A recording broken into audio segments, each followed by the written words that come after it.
Zachary, you're here for I Am Michael. I wanted to ask how you came to that movie and how you decided that story of this man who says he's an ex-gay and he's now kind of anti-gay.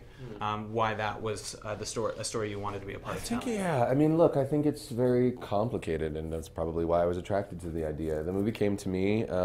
James had already been attached, and the idea of working with him was exciting to me. I really responded to the director, who also wrote the script, Justin Kelly.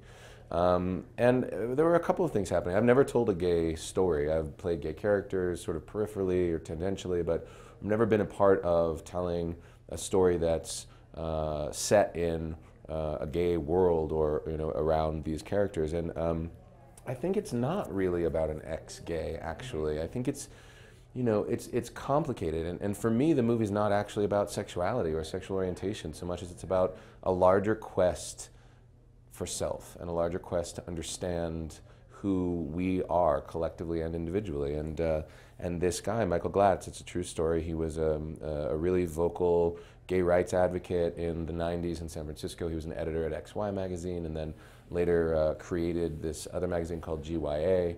And he traveled around the country and gave voice to young people in parts of the United States who didn't otherwise have a voice.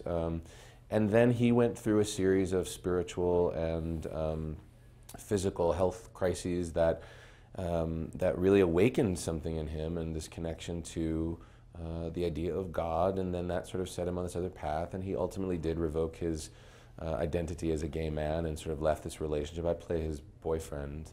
The thing that overall, and look, people are going to want to go to the movie to judge this guy, and the interesting thing is the movie won't let you as an audience member. It doesn't tell you how to feel about him. It doesn't rake him over the coals. It doesn't vilify him.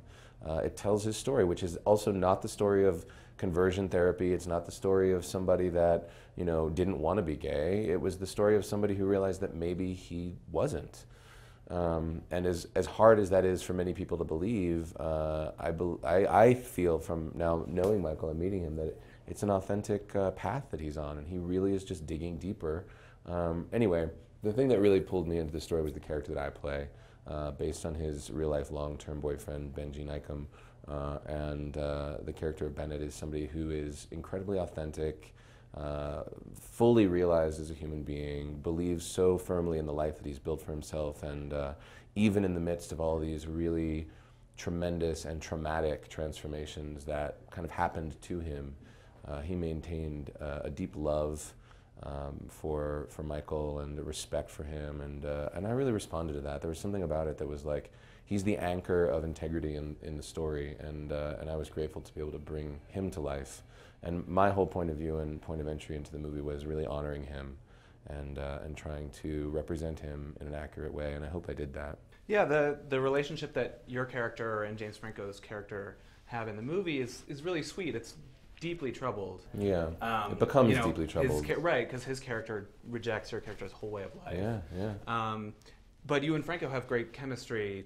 How did you guys develop that intimacy? It's what you do when you're an actor, I guess, to a certain degree. It's like, for me, it was just about understanding what it means to love someone and how that love has different faces in a relationship, and how if you're doing it well, or if you're succeeding at fostering a relationship, then it should all be easy. And it was easy between them until these things happened. And James, Sorry, did you meet Ben? We spoke, Okay. We Skyped. We had a really nice, we emailed a bit, and then we made time to really get in and have I wanted an opportunity to, because he had trepidations, of course. It's not his story that's being told, it's Michael's story, and I really understand, and it was so important for me to convey to him that I wanted to embody him with a sense of love and respect, and I think that hopefully calmed him a little bit, but it's tough, man. I mean, it's like very deep, intimate stuff that's being dramatized. So I understand, but yeah, we spoke, and I have a lot of respect for him, even though I barely know him.